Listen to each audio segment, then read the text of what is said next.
Fire escape engineers, we're here in Brighton, part 2 of this examination. You can't have these rods. You can speak with the city officials to see if they'll allow this, but usually they want a paddle. This has to be single action, requiring no special knowledge. And a lot of times they want the crash bar here. So you just hit it with your hands and it goes. Sometimes these, you know, they need a handle, so it takes a little bit of maneuvering to get this thing to release, and these things sometimes are stiff, so you do need a release arm here. But let's get down, let's go down this fire escape. How's the platform here, Danny? The connections are welded. They need to be bolted. Okay. So you got and the grading's good? The grading is good, yeah. The grading and the tread spacers are good too? The spacers are good, yeah. We just have that problem on top, so all these tread tops, they all have to be cleaned and sealed to stop the water from going down. Right. If any of the bolts is rotted on the side, we need to get those changed out. But otherwise, that's all I see, right? Yes. We have the problem here with this clip. This is kind of all welded and crappy. So we need an angle clip here, picking up a bolt here, picking up a bolt there, right? Yes. So it's a lot of weld, a little mix of weld and a little bit of bolt, but these welds tend to snap over time. Every tread has problems on top. What do you want to do with the cement here? What do you want to do here? Well, first, put tarp on it. Yeah, you want to paint? Clip there. Yeah, put the clips, tar it. And what about the rest of the cement? Want to paint that with that cement paint? Yes. Okay, good. All right. What about here too, on the foot? It's the same here. Same thing. Clean it up because it's starting to accumulate. Rust there. Yeah. Put some tarp. And we need to definitely get a clip in here because a lot of times they bury this into the ground, put in the cement, and she really needs a foot because right now she's going to push herself through this and start the cracking process. See the crack? Okay. And as soon as you put a clip in there, and then you put it creates a foot, and then you tar 6 to 8 inches of it, the snow will stop eating that corner. So that needs to be done there. What's going on with the through bolts here? Looks like they never had through bolts. Looks like these are expansions. That's why they put the legs here. Yeah. But she doesn't have enough. We need more. We need another one here. Yep. We need another one, right? Okay? Yep. And that's why they put the legs to the ground. We got some rust built up there. So a lot of the welded connections are a suspect. And as soon as you put a bolt, see the rust built up in here? As soon as you put a bolt through here and you seal it, we don't have to worry about having to verify any of these welded connections. Anything else? Was that pretty much it? No? Fire escape engineers, inspect the summary video, 866-649-0333.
fire escape inspector summary video.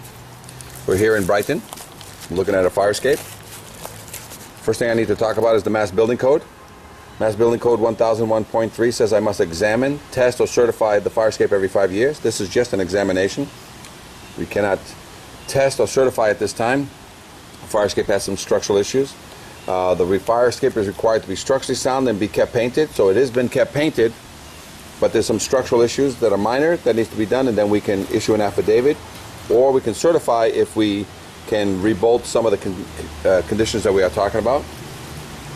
Anything related to the painting of this fire escape, because it's older than 1978, requires a renovator's license by the EPA. So make sure that if anybody's going to touch this, that they're licensed renovators. And currently there's no life safety issues on this fire escape that I can see. So there's no need for an emergency repair of any kind. So let's start with the top of the fire escape. I got Inspector Danielle here with me. Danny, so you looked at this fire escape?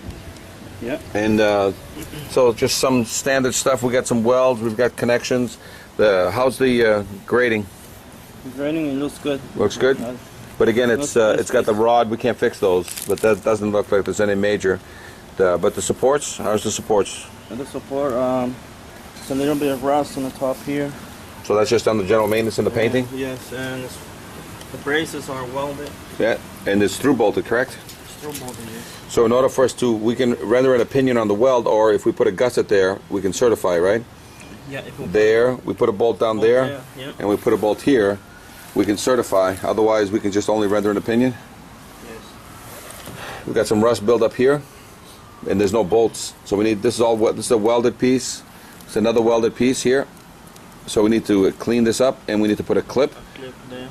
Otherwise, if it's good after we clean it, we can just do an opinion letter, but it comes with a disclaimer, correct? The opinion affidavit with a disclaimer. How about the treads? What do you think about the treads? The Spacers are good? Good. Okay. So all these tops are welded, but we're starting to see the rust build up on the top, right? So we got to clean that up, and we got to silicone shut that, because it is starting to leak through and do what? It's starting to come to the bolts below, correct? Yes. So definitely got to clean, and that green stuff, the moss, is not helping in any way, right? So we got definitely, there's a lot of buildup. So a lot of that is just general maintenance painting, right? Yeah. Okay. Yeah, I see there's a mesh here. Danny, what do you want to do up there in that space up there? Same thing? They need a mesh? The same, and they did it here. They did it here because the opening's too big? Too wide. Okay. All right. How about this grading? Any problems with this grading? The grading, no. That's good. Yeah. Spaces. Spaces don't look like they're rotting out. No. But it's all welded here, right? We got all welded. There's no bolts here, so we got a little bit of built-up rust in that stringer coming down, right? Yeah. And it's welded, so we got to put some bolts in there to certify it. But it, we can do an affidavit, but we don't want a disclaimer, correct? Come with disclaimer. Okay. Yeah. See the rust build up there? So a lot of these treads are rusting on the tops now because they're just accumulating a lot of dirt, and that's starting to eat up all your welds. So all this needs to be cleaned. Same thing here, welded brackets, but it should be bolted. Otherwise, the opinion letters start kicking in. Should seal this up with silicone as best as possible. How about this grading, Danny? Any issues? Nope, I don't see any issues. The spaces they look good. These welded corners, we can render an opinion, but a lot of times these things rot from the inside out, so we usually put a bracket on the end, bolt here and a bolt here, marry these two together so we can negate that weld. And she looks like she's tight, but we got to seal these up, right, Danny? Right, seal it with silicone. That way the water won't. The water won't get in here and push this back out like it always does. Through bolted correctly here. You took photos of that, right? Yes. But then the rest of the bracket's all welded. That's our problem. Welded, yes. So we got to put a bolt in there to certify. Or we got to do an opinion letter, but we want the disclaimer, right? Yeah. Okay. So that's this issue on these two in this phase. Part one of the video is just that, is that we have a fire escape with minor structural, probably 25%, right? That needs to be done. Sealed up against the wall so the water and the rust don't start pushing it off. Right. The second part of our video is going to talk about this in the cage. So, fire escape engineers inspect the summary video, part one. The fire escape has some issues, cannot be certified at this time, no affidavit can be issued at this time, and she is pretty well painted, but she needs some spot painting in order to make it pass, correct? Okay. 866-649-0333.